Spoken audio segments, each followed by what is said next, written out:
Informasi lainnya, Saudara, Polda Jawa Timur menetapkan 9 orang sebagai tersangka kasus pembakaran gedung Negara Gerahadi. 8 orang masih di bawah umur. Polisi menyebut 9 orang tersangka terlibat dalam aksi pelemparan bom Molotov yang membakar simbol pemerintah di jantung kota Surabaya. Selain 9 tersangka, polisi juga menangkap 74 tersangka lain yang menjadi pelaku pembakaran, perusakan, dan penjarahan.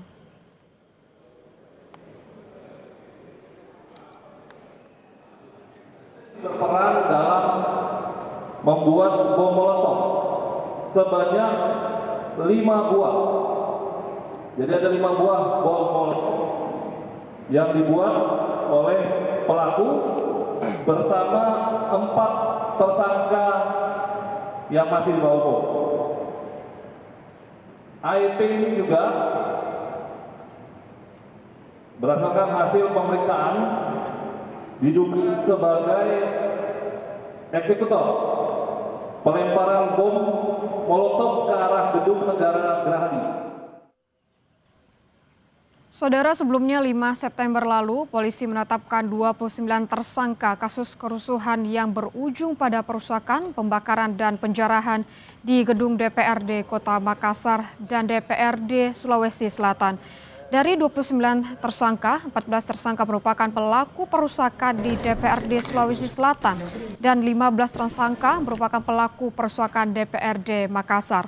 Sementara itu, Saudara, dari 29 orang yang ditangkap, 6 orang merupakan anak-anak di bawah umur. Selain menangkap pelaku, polisi juga menyita sejumlah barang bukti seperti flash disk yang berisi foto pada saat kejadian dalam HP. Polisi juga masih melakukan pengembangan untuk menangkap pelaku lain termasuk aktor intelektual perusakan gedung DPRD Kota Makassar dan DPRD Sulawesi Selatan.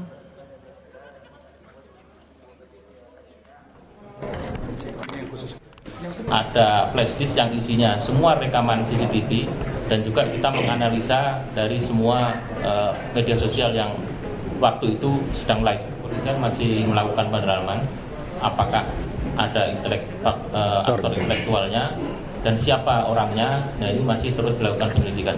Jadi tidak berhenti di sini, pihak kepolisian masih melakukan penyelidikan. Dan nanti kalau memang itu bisa dibuktikan, nanti akan kita sampaikan kembali.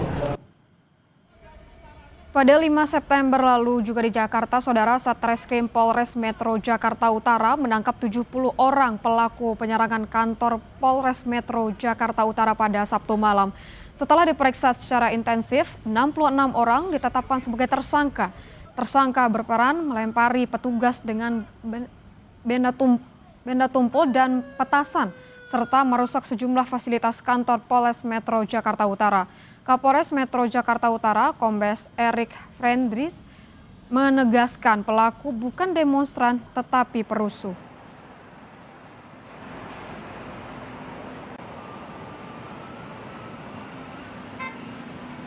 Menetapkan 66 tersangka yang kami tahan. Jadi tolong digarisbawahi, ini bukan demonstran tapi perusuh yang tiba-tiba menyerang Mapolres. Perannya itu ya melakukan perusakan, kemudian pelemparan dengan barang bukti yaitu antara lain ada bekas bom Molotov, kembang api dan segala macam. Kalau yang 66 ini apakah semuanya warga Jakarta Utara atau gimana Pak Polres? Ya, macam-macam. Jadi ada yang dari Jakarta Utara, kemudian ada dari timur, selatan, dan dapat dari berbagai daerah di Jakarta khususnya. Setelah viral, jam tangan bernilai belasan miliaran rupiah yang menjadi salah satu barang jarahan dari rumah milik mantan anggota DPR RI Sahroni akhirnya dikembalikan. Keluarga dari anak remaja memilih mengembalikan jam bernilai 11 miliar rupiah tersebut melalui pihak RT dan RW setempat. Sang ibu menyebut anaknya menemukan jam tangan Richard Mille milik Sahroni yang tercacar di jalanan saat aksi penjarahan di rumah Sahroni. Dia ngambil beberapa barang dan barang itu terjatuh dan dia ambil aja. Waktu itu dia menemukan tasbih dan jam tangan itu. Di RT saya minta koordinasi juga sama RW, saya mau mengembalikan. Akhirnya viral dan saya tahu ternyata harga jam itu fantastis sekali gitu. Dan itu kita juga sempat kaget, sempat shock gitu kan. 1 kali 24 jam itu ada di rumah kita pun kita nggak bisa tidur gitu. Karena kita ternyata itu bukan barang hak milik kita gitu kan. Sementara mantan anggota DPR yang juga selebritas Surya Utama atau Uya Kuya mengaku telah mendapatkan beberapa kucing yang sempat hilang dalam aksi penjarahan yang dilakukan massa di rumahnya. Uya Kuya juga sempat berkoordinasi dengan pihak RT dan RW di rumahnya untuk membantu jika ada mengimbau kepada warga yang menemukan kucing miliknya yang masih belum kembali. Tak hanya kucing, polisi juga mengumpulkan sejumlah barang yang dijarah dari rumah Uya Kuya. Polisi juga sudah menangkap sejumlah pelaku penjarahan rumah Uya Kuya. Ini udah ada cari tahu belum sih Mas Rio? Kucing tadi juga ada RT, ibu RT dari tolong karena ini lokasi ibu ini juga tetangga dekat-dekat kita juga nggak jauh. Tadi diimbau bahwa kalau seperti ada kesadaran dari pihak-pihak pelaku yang mengambil, terutama kucing, foto-foto, surat-surat berharga gitu kan ya, segera bisa dikumpulkan informasi ke RT atau ke RW masing-masing. Dan kalau kucing sekarang fokus saya emang urus keluarga saya, mertua saya, ibu saya, karena itu kan tempat tinggal orang tua, mertua saya juga di rumah itu juga, dan urus mencari kucing-kucing saya yang hilang. Polisi juga telah memeriksa sejumlah orang yang diduga terlibat dalam aksi penjarahan rumah Menteri Keuangan Sri Mulyani. Sebelumnya, beberapa pemuda sempat mengembalikan barang ke rumah Menteri Keuangan Sri Mulyani. Mereka mengaku menemukan barang tersebut di jalan, namun setelah diperiksa, polisi menemukan bukti keduanya terlibat dalam aksi penjarahan rumah Ibu Sri Mulyani.